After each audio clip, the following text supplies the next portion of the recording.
Hi, I'm Steve Clemons, and I have a question. Is COVID 19 sparking a revolution in college education? Let's get to the bottom line.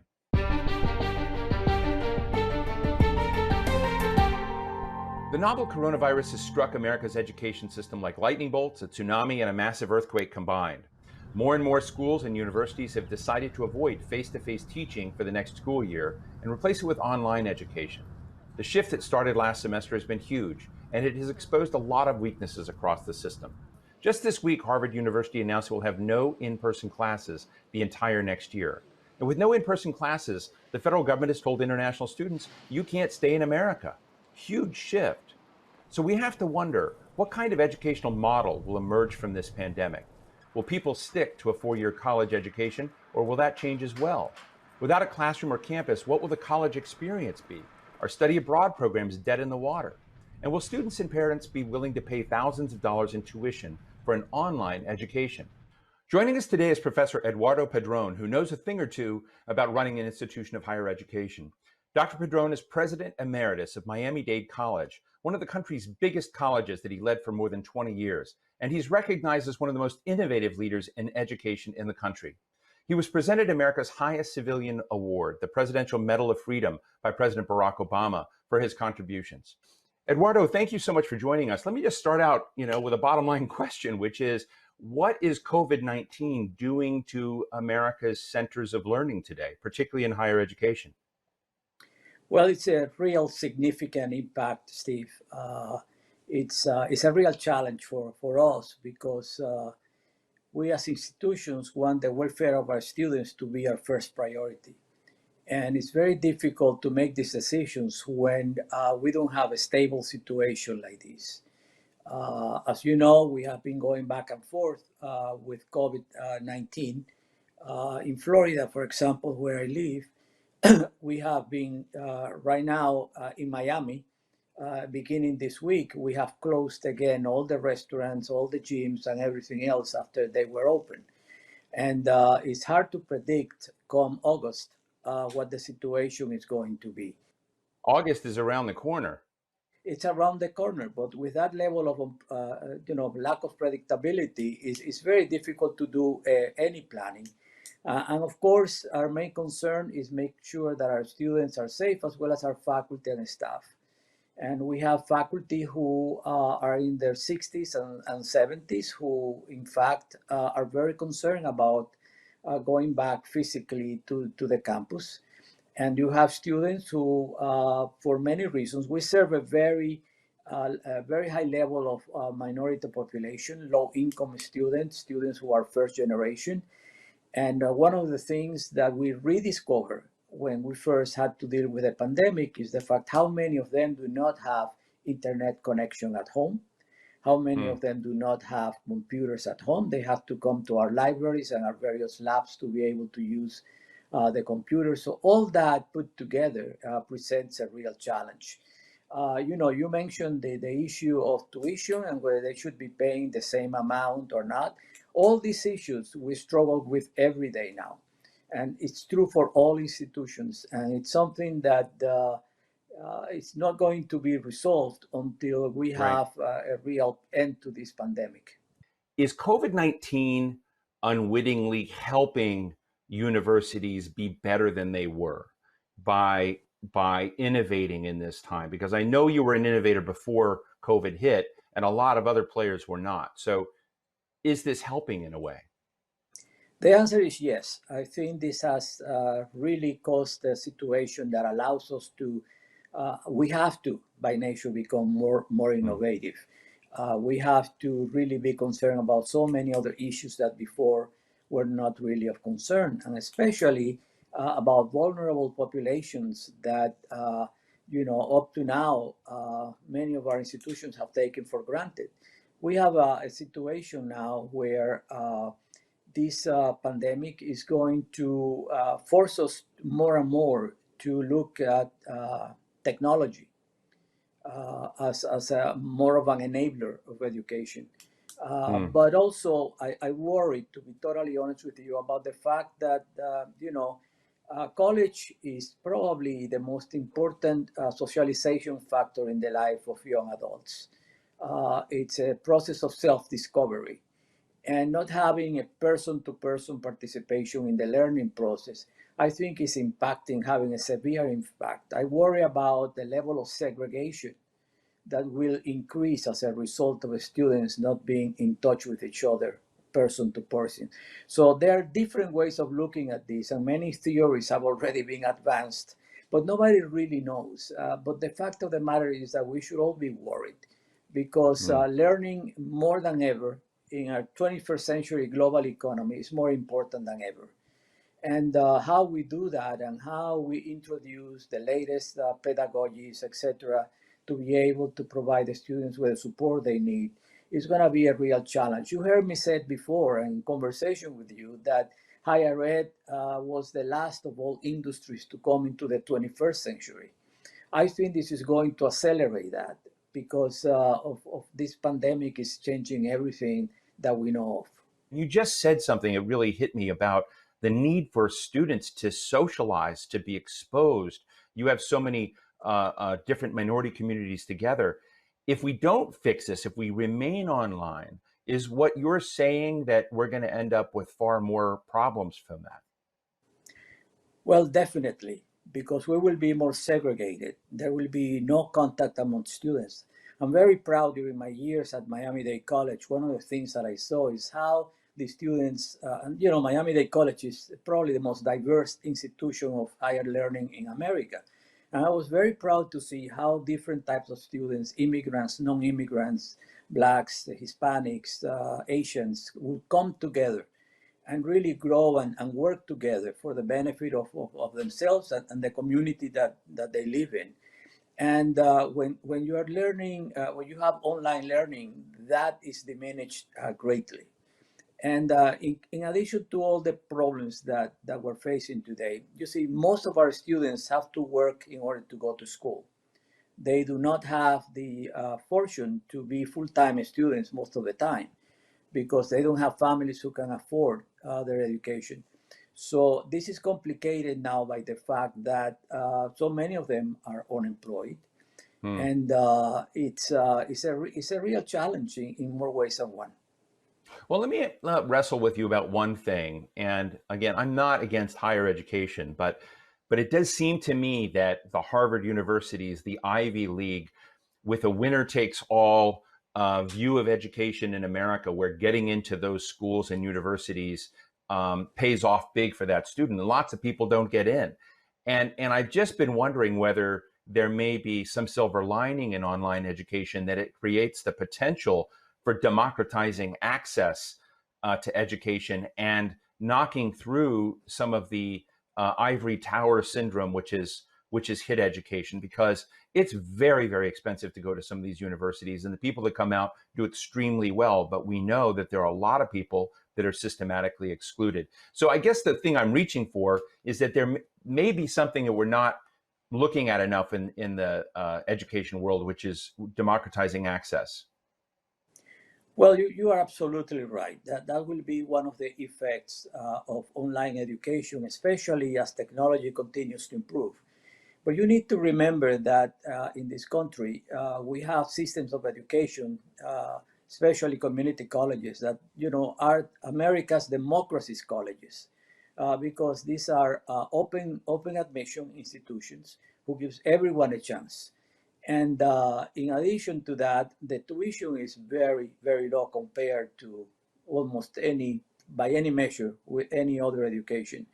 And this is very important because for first generation college students who do not have a tradition of families who have gone to college, who are mostly come from low income communities, mostly minorities, and on top of that, they go to work and also have to study. You need to have all kind of support systems and all kind of flexibilities in order for them to take advantage of that education. But what we see is once you provide that education, it's incredible and wonderful to see the things that happen to them. I've always said that talent is universal, but opportunity is not. And so the key is opportunity, providing that Mm. level of support to the students and access, because some institutions make the mistake of just having an open door. But you don't want that open door to become a revolving door. You need to make sure that all the supports that the students need are there to make them successful. And for public institutions who have been suffering from underfunding for the last few years, that's becoming increasingly more difficult. So the challenges in higher ed are many. How do we make sure that that becomes the most important tool for the future of this country? How do we keep our nation as the most powerful, most successful nation in the world? It's going to depend on how well we educate the students. And education is not Hmm. just that you go to college for 4 years and then you put the books away. It has become a lifelong learning process for most people. You know how quickly change is taking place. Someone said Mm. change is the only constant, and that is very true. And we see that in education more and Mm. more often. See how many doctors and lawyers and so many other professions, accountants, have to constantly going back to school, to workshops and seminars and things, because every day there are new discoveries, new forms, new this, new that. And so the times when we had books collect dust is something of the past. We need to constantly be renewing ourselves. Pedagogy has become a major issue in higher ed Mm. because, in fact, even though you have some of the most intelligent, I call them geniuses, Hmm. Nobel Prize winners who are teaching in the classrooms, that do not necessarily mean that they can communicate. That doesn't necessarily mean that they have the Is it? ability to educate. And I'll give you a good example. When I went to teach at Miami Dade College with a PhD in economics, I thought I was very well prepared. In fact, I was. But I had no knowledge of teaching techniques, of pedagogy, or Mm. anything like that. They gave me the book and said, this is what you need to teach. And frankly, my students struggled with me for the first year because I didn't know the best way to really reach them. I had to take special You mean courses you're and telling me training to that do in that old website called rateyourprofessor.com, you got bad grades? that. Well, that was so long ago that I'm sure that didn't exist. So I was Uh, able to skip that one. Hey, let me ask you a question, Eduardo. I don't mean to interrupt, but I want to, you were president of Miami Dade for a long, long time, and now you're president emeritus, which means you hopefully get the applause and not the headaches for running the whole system. But I'm interested in what Miami Dade as an educational system is doing right now as August comes, because the way you've said, there's a lot of big, hard choices ahead. But what kinds of things do you think would be smart innovations in this time of coronavirus? Well, of course, the whole idea that the college is going to be open, it's going to be in person teaching. It's being mandated by the governor, both for the K through 12 Mm. as well as the universities. So it's not like any school has the choice to say, no, we're going to go online.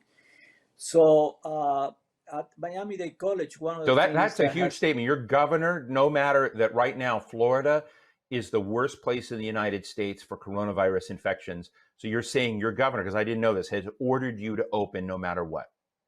well, yesterday and today, I received notification that the commissioner of education in Florida, had sent an order that all the schools will need to open in August.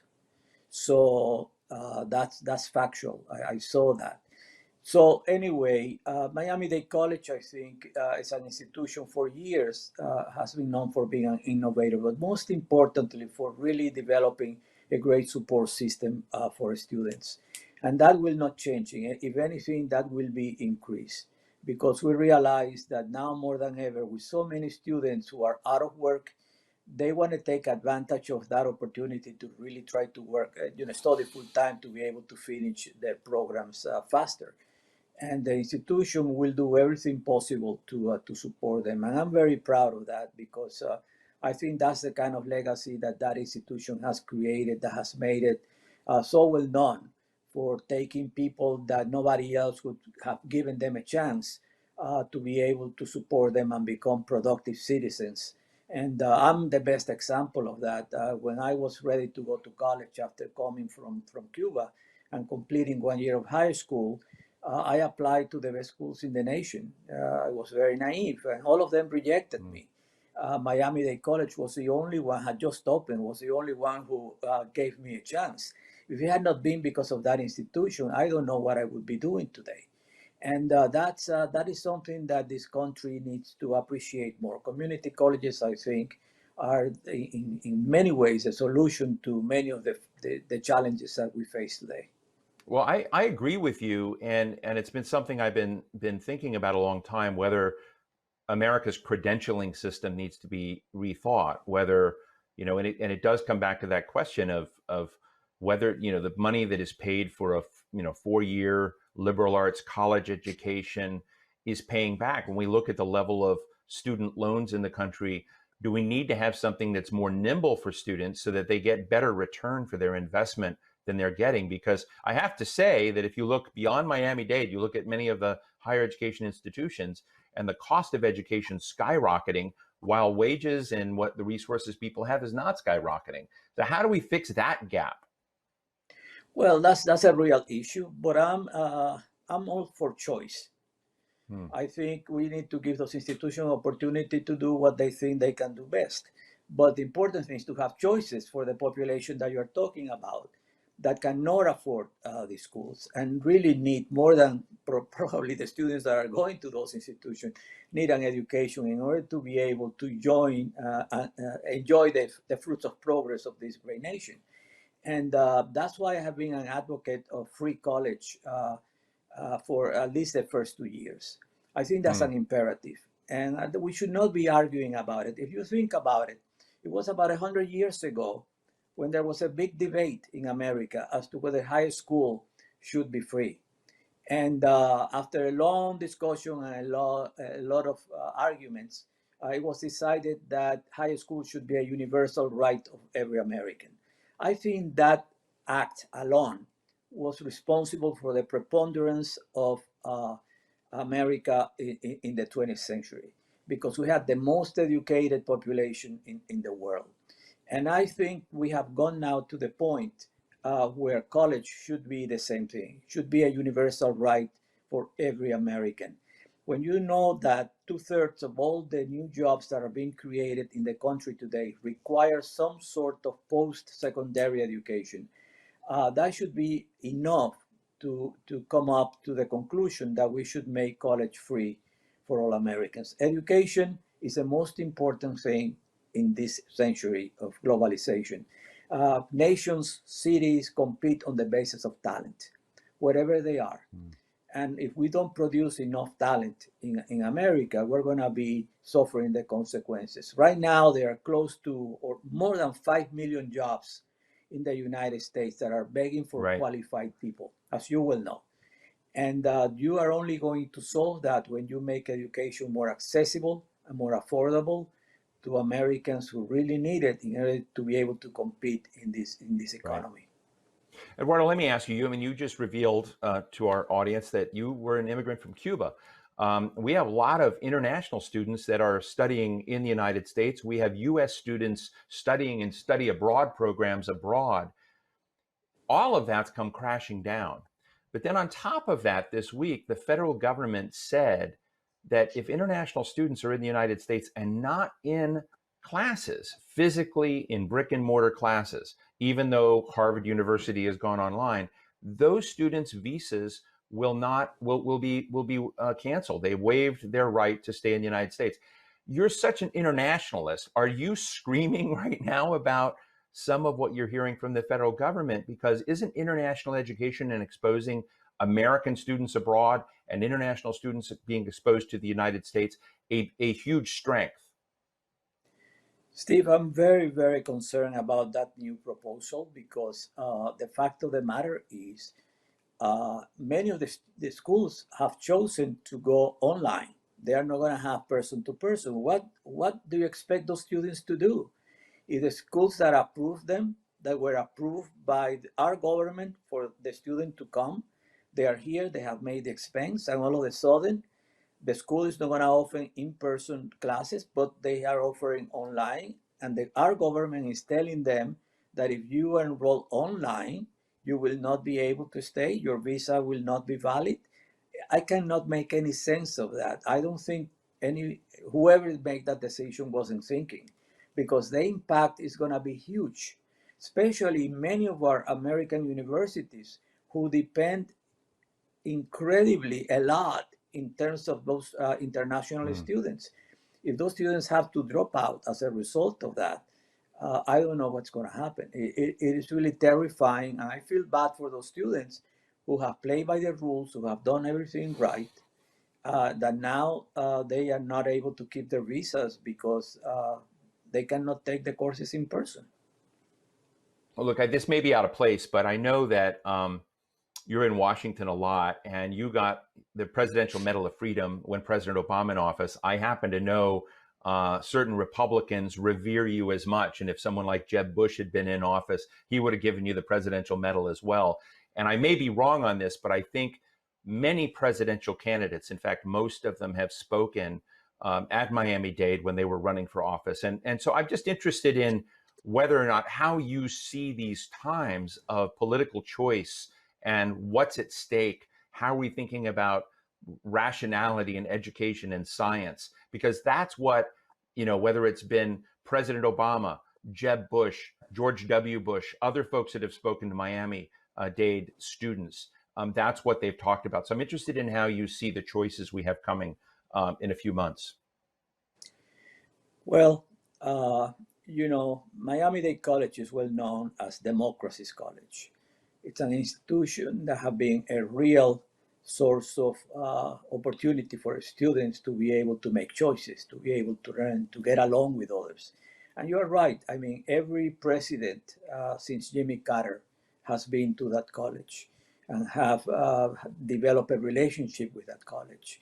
And not only that, but all kind of, politicians, both Republicans and Democrats, have been to the college because what that college represents, what that college has been able to achieve. It's a college that nobody would have given them a chance because they're serving the poor, they're serving immigrants, they're serving minorities, first generation college students, all the things that are considered negatives, that college embraced. And that college has been extremely successful, like very few colleges, in graduating them, in making sure they become successful. You look at Miami, everyone here in any kind of leadership position, from the private sector or the public sector, has been a student who went through Miami Dade College, almost without exception. So it's an institution that has really made a difference in the welfare of this community. So these times, my main concern is the politicization of education. I'm concerned about the divisiveness that is taking place, the lack of opportunity for real expression of thoughts, and the fact that the students are watching that and are very, very concerned. I talk a lot to the students, and it's incredible. We have the best generation that I have seen in my 50 years as an educator. This is a generation who have a sense of purpose, who really care about their fellow human beings, who are students who want to get engaged in the processes that make America better. And they are very concerned about the future and all the things that they see happening.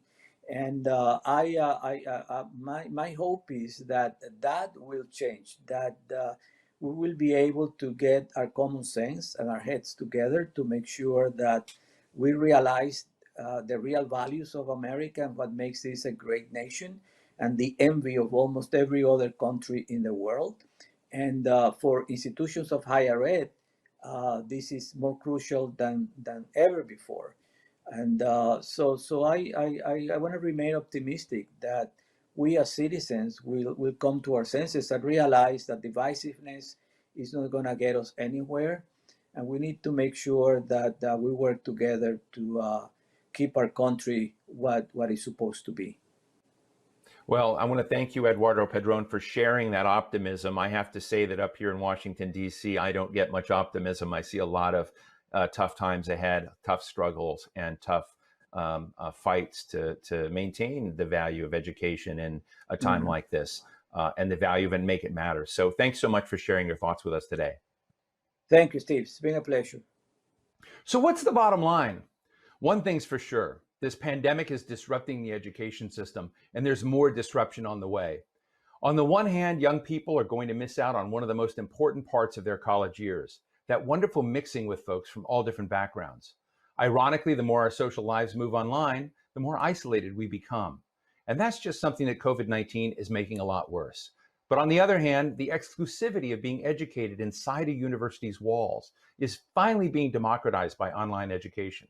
So we can look at the pandemic as a mixed blessing, or sort of, and that's the bottom line.